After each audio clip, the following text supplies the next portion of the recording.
Selanjutnya saya akan melanjutkan menjawab pertanyaan atau soal-soal dari bab 2 dari mata kuliah metodologi penelitian. Bab 2 mengenai proses penelitian, masalah, variabel, dan juga paradigma penelitian. Oke, pertanyaan pertama mengenai proses penelitian kuantitatif secara lengkap.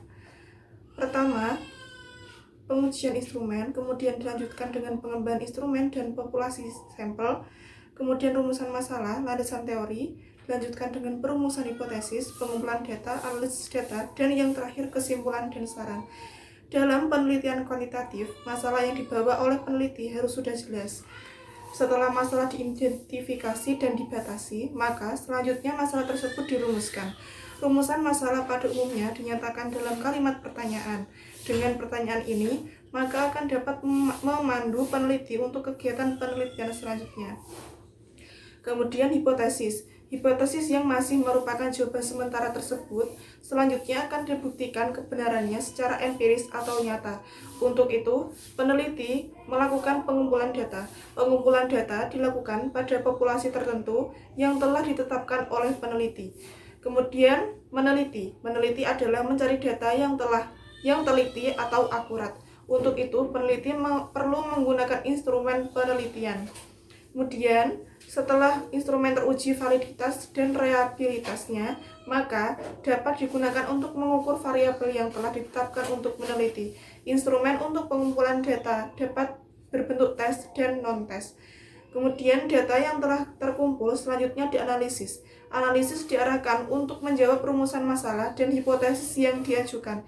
Dalam penelitian kuantitatif, analisis data menggunakan statistik. Selanjutnya, data hasil analisis disajikan dan diberikan pembahasan.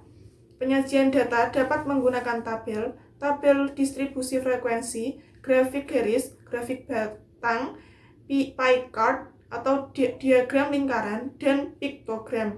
Pembahasan terhadap hasil penelitian merupakan penjelasan yang mendalam dan interpretasi terhadap data-data yang telah disajikan. Kemudian setelah hasil penelitian diberikan pembahasan, maka selanjutnya dapat disimpulkan. Kesimpulan berisi jawaban singkat terhadap setiap rumusan masalah berdasarkan data yang telah terkumpul. Kemudian saran. Melalui saran-saran tersebut diharapkan masalah dapat dipecahkan. Saran yang diberikan harus berdasarkan kesimpulan hasil penelitian. Jadi, jangan membuat saran yang tidak berdasarkan hasil penelitian yang telah dilakukan. Apabila hipotesis penelitian yang diajukan tidak terbukti, maka perlu dicek apakah ada yang salah dalam penggunaan teori, instrumen, pengumpulan, analisis data, atau rumusan masalah yang diajukan. Kemudian pertanyaan yang kedua mengenai pengertian masalah. Masalah di sini dapat diartikan sebagai penyimpangan antara yang seharusnya dengan apa yang benar-benar terjadi, antara teori dengan praktek, antara aturan dengan pelaksanaan, antara rencana dengan pelaksanaan. Kemudian pertanyaan ketiga mengenai bagaimana masalah tersebut dapat muncul. Masalah-masalah dapat diketahui dan dapat muncul apabila terdapat penyimpangan antara pengalaman dengan kenyataan, antara apa yang direncanakan dengan kenyataan, adanya pengaduan, dan kompetisi. Yang pertama, terdapat penyimpangan antara pengalaman dengan kenyataan. Di dunia ini yang tetap hanya perubahan, namun sering perubahan itu tidak diharapkan oleh orang-orang tertentu karena akan dapat menimbulkan masalah. Orang yang biasanya menjadi pimpinan pada bidang pemerintahan harus berubah ke bidang bisnis. Hal ini pada awalnya tentu akan muncul masalah. Kemudian yang kedua, terdapat penyimpangan antara apa yang telah direncanakan dengan kenyataan. Suatu rencana yang telah ditetapkan, tetapi hasilnya tidak sesuai dengan tujuan dari rencana tersebut, maka tentu ada masalah. Kemudian yang ketiga, ada pengaduan. Dalam suatu organisasi yang tadinya tenang, tidak ada masalah, ternyata setelah ada pihak tertentu yang mengadukan produk maupun pelayanan yang diberikan, maka akan timbul masalah dalam organisasi tersebut. Kemudian yang terakhir ada kompetisi. Adanya saingan atau kompetisi sering dapat menimbulkan masalah besar bila tidak dapat memanfaatkan untuk kerjasama. Kemudian pertanyaan keempat mengenai perbedaan masalah dan juga rumusan masalah. Rumusan masalah berbeda dengan masalah. Masalah merupakan kesenjangan antara yang diharapkan dengan yang terjadi. Kemudian rumusan masalah merupakan suatu pertanyaan yang akan dicarikan jawabannya melalui pengumpulan data. Kemudian pertanyaan yang kelima mengenai bentuk-bentuk rumusan masalah. Bentuk-bentuk rumusan masalah dikelompokkan menjadi beberapa bentuk. Yang pertama deskriptif, yang kedua komparatif, kemudian yang ketiga asosiatif. Yang pertama, rumusan masalah deskriptif adalah suatu rumusan masalah yang berkenaan dengan pertanyaan terhadap keberadaan variabel mandiri, baik hanya pada satu variabel atau lebih. Jadi, dalam penelitian ini, peneliti tidak membuat perbandingan variabel itu pada sampel lain, dan juga mencari hubungan variabel itu dengan variabel yang lain. Kemudian yang kedua, rumusan masalah komparatif adalah rumusan masalah penelitian yang membandingkan keberadaan satu variabel atau lebih pada dua atau lebih sampel yang berbeda atau pada waktu yang berbeda. Kemudian yang ketiga, rumusan masalah asosiatif adalah suatu rumusan masalah penelitian yang bersifat menanyakan hubungan antara dua variabel atau lebih. Kemudian pertanyaan yang keenam mengenai variabel penelitian. Variabel pengertian pada dasarnya adalah segala sesuatu yang berbentuk apa saja yang ditetapkan oleh peneliti untuk dipelajari sehingga diperoleh informasi tentang hal tersebut, kemudian ditarik kesimpulannya.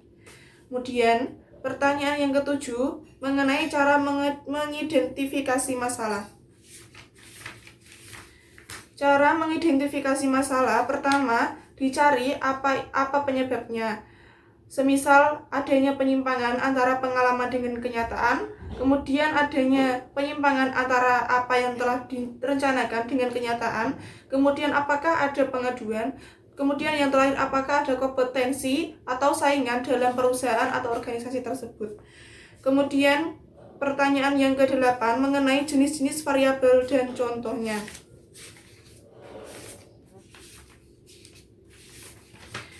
Mengenai macam-macam variabel, menurut hubungan antara satu variabel dengan variabel lain, maka macam-macam variabel dalam penelitian dapat dibedakan menjadi beberapa bentuk. Yang pertama, variabel independen merupakan variabel yang mempengaruhi atau yang menjadi sebab perubahannya atau timbulnya variabel dependen. Kemudian yang kedua, variabel dependen. Variabel dependen atau terikat merupakan variabel yang dipengaruhi atau yang menjadi akibat karena adanya variabel bebas. Contohnya, pengaruh komitmen kerja terhadap produktivitas kerja. Komitmen kerja adalah variabel independen dan kemudian produktivitas kerja merupakan variabel dependen. Yang ketiga, variabel moderator.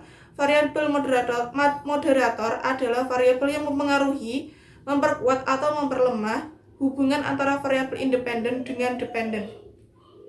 Kemudian yang keempat, variabel intervening merupakan variabel yang secara teoritis mempengaruhi hubungan antara variabel independen dengan dependen menjadi hubungan yang tidak langsung dan tidak dapat diamati dan juga diukur. Contohnya, pengaruh variabel suami terhadap perilaku istri. Variabel independennya adalah perilaku suami, kemudian variabel dependennya perilaku istri. Kemudian terdapat variabel moderator, yaitu jumlah anak. Kemudian contoh yang selanjutnya, pengaruh penghasilan gaya hidup terhadap harapan hidup.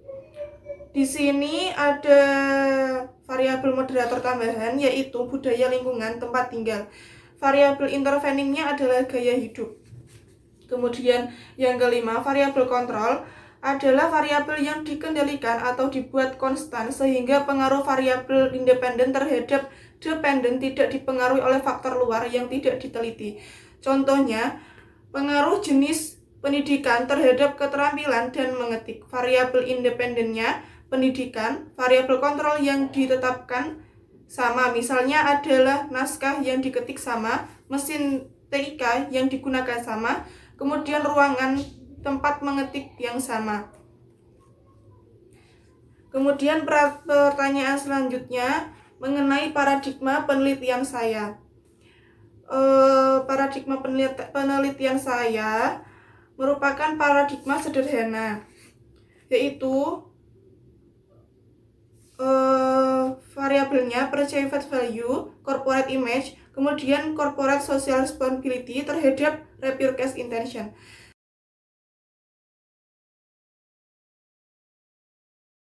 Kemudian pertanyaan yang selanjutnya, variabel-variabel yang saya gunakan pada penelitian saya.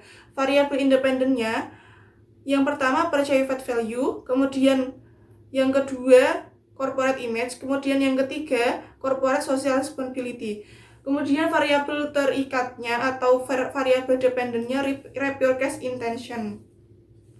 Kemudian pertanyaan yang terakhir pada bab 2 ini atau pertanyaan yang ke-11 merupakan tabel variabel penelitian dan definisi operasional variabel pada penelitian saya. Berikut ini tampilan tabel dari variabel dan definisi operasional variabel saya yang saya ajukan pada penelitian yang akan saya uji.